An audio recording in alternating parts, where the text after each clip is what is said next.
నాలుగు గోడల మధ్యలో మాట్లాడుకుంటారు.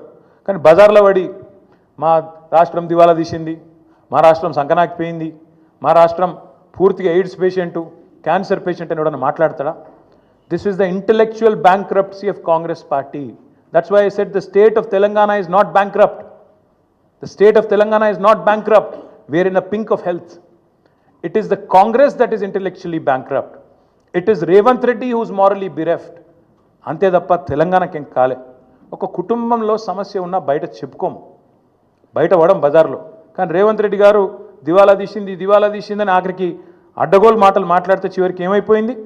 ఇవాళ ఆఖరికి లంచం ఇచ్చి 170 కోట్ల లంచం ఇచ్చి ప్రభుత్వ భూములు తాకట్టు పెట్టి బ్రోకర్లకు పైసలు తెచ్చుకునే దుస్థితి వచ్చింది ఇవాళ తెలంగాణ ప్రభుత్వం యొక్క నిర్వాకం వల్ల. నిన్న ఇంకా గమ్మత్తైన మాట, నేను ఇంట్లో ఉన్నా, ఇక నేను రెస్ట్లో ఉన్నా, నేను వీడియో చూసి పరిశాన్ అయినా, ఇట్లా కూడా మాట్లాడచ్చా అని. ఢిల్లీకి పోతే అపాయింట్మెంట్లు ఇస్తలేరు, చెప్పులు ఎత్తుకపోతారేమో అని చెప్పి కలుస్తలేరు అన్నాడు. అమ్మతోడు చెప్తున్నా ఈ మాట, నేను ఎవరు చెప్పులు ఎత్తుకపోతారట. అరే చెప్పులు ఎత్తుకపోయేటోళ్ళు వేరే పార్టీ వాళ్ళు ఉన్నారు ఇక్కడ, అది వాళ్ళ కథ వేరు. చెప్పులు ఎత్తుకపోయింది నాకు అర్థం కాదు. ఢిల్లీకి పోతే అపాయింట్మెంట్లు ఇస్తలేరు, ఎవరు ఇస్తలేరు?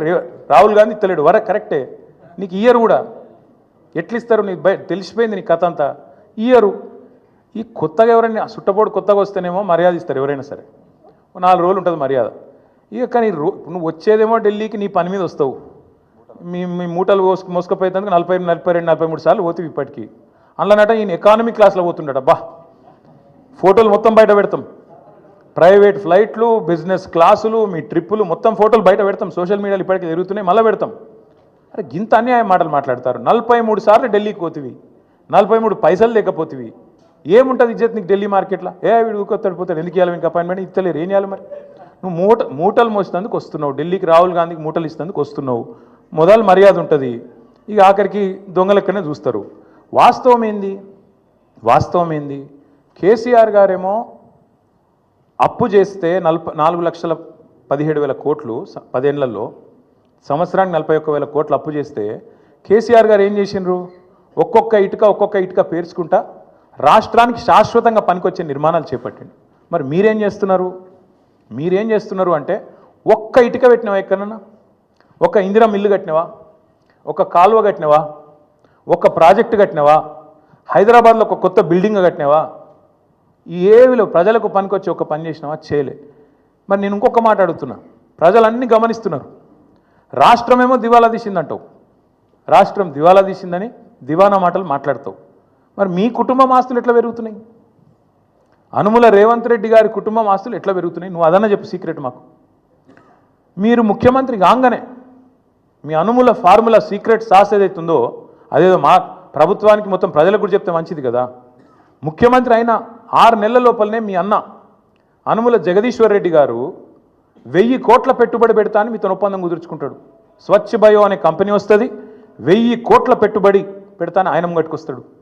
మీ అల్లుడు వెంకట నరసింహారెడ్డి అనుకుంటా ఆయన పేరు, ఇంకేదో ఉన్నది పేరు, ఆయన కొన్ని వేల కోట్లతోని ఫార్మా కంపెనీ పెడతా అని చెప్పి లగచర్లకు వస్తాడు. దానికోసం నువ్వు మళ్ళీ అక్కడ మీ కొడంగల్లో రైతుల భూములు గుంజుకుంటావు. ఎక్కడికి వెళ్ళి వచ్చినాయి 1000 కోట్లు? మీ అన్నకు, మీ అల్లుడికి. మీ అల్లుడు వారి తండ్రి మీ వియ్యంకుడు మొన్ననే కదా, ఎక్కువ రోజులు కూడా కాలే, మీ వియ్యంకుడు మొత్తంగా అప్పుల్లో ఉండే కంపెనీ మొత్తం అప్పు రైట్ ఆఫ్ అయిపోయింది. మీరు అధికారంలోకి రాగానే మీ వియ్యంకుడి కంపెనీ యొక్క అప్పులన్నీ రైట్ ఆఫ్ అయిపోయినాయి కేంద్ర ప్రభుత్వం దయతోని. మీ జూబ్లీ హిల్స్ ప్యాలెస్ ఏదైతే ఉన్నది, ఇలా రేవంత్ రెడ్డి గారు ఎక్కడి నుంచి అయితే వర్క్ ఫ్రమ్ హోమ్ చేస్తున్నాడో 3 ఇంతలు పెరిగింది. పెద్దమ్మ గుడి దాకా వచ్చిందట, కొద్దిగా అయితే యువతలకు వస్తుందేమో. 2000 ఎకరాలు కొన్నాడు 4th సిటీ దగ్గర. మొత్తం వెల్దండ నుంచి మొదలు పెడితే 4th సిటీ దాకా 2000 ఎకరాలు వీళ్ళ బినామీలు, వీళ్ళ కుటుంబ ఆస్తులు పెరిగినాయి. 10 లక్షలు కూడా పెట్టుబడి లేని నీ బామ్మర్ది సృజన్ రెడ్డి 1137 కోట్ల కాంట్రాక్ట్ వచ్చింది. నీ అల్లుడు ఆస్తి పెరుగుతుంది, నీ బామ్మర్ది ఆస్తి పెరుగుతుంది, నీ కొండలరెడ్డి ఆస్తి పెరుగుతుంది, తిరుపతి రెడ్డి ఆస్తి పెరుగుతుంది, నీ వియంకున అప్పులు రైట్ ఆఫ్ అవుతాయి, నీ ఇల్లు 3 ఇంతలు పెరుగుతుంది. కానీ రాష్ట్రం మాత్రం సంకనాకిపోతుంది, దివాలా అయిపోతుంది. ఎట్లయితుంది మరి ఇది? అందుకే మేము అంటున్నాం, ఈ సీక్రెట్ ఏందో చెప్పండి మాకు కూడా, రాష్ట్రానికి చెప్పండి. మీ అన్నదమ్ములు, మీ కుటుంబ సభ్యులు వాళ్ళ అప్పులు, వాళ్ళ ఆస్తుల గురించి కూడా చెప్పు. ఎట్లా పెడుతున్నారు సడన్గా పెట్టుబడులు పెద్ద ఎత్తున? అవి కూడా బయటపెట్టు. తెలంగాణ ఆస్తులు తగ్గుతున్నాయి ఎట్లా, అనుముల కుటుంబం ఆస్తులు పెరుగుతున్నాయి ఎట్లా ఖచ్చితంగా చెప్పాలి. కేసీఆర్ గారు తెచ్చిండు, ఎస్ 4,17,000 కోట్ల అప్పు తెచ్చిండు.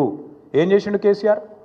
ఒక కాళేశ్వరం కట్టిండు, శాశ్వతంగా తెలంగాణకు కల్పతరువు లాంటి ప్రాజెక్టు కట్టి తెలంగాణను పంజాబ్ కంటే హర్యానా కంటే ముంగట నిలబెట్టిండు. వరి ధాన్యం ఉత్పత్తిలో నంబర్ 1 చేసిండు భారతదేశంలో కేసీఆర్.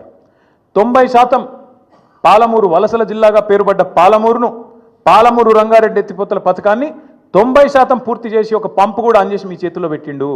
17 నెలలైంది, ఆ మిగతా 10% కూడా పూర్తి చేయలేని అసమర్థుడు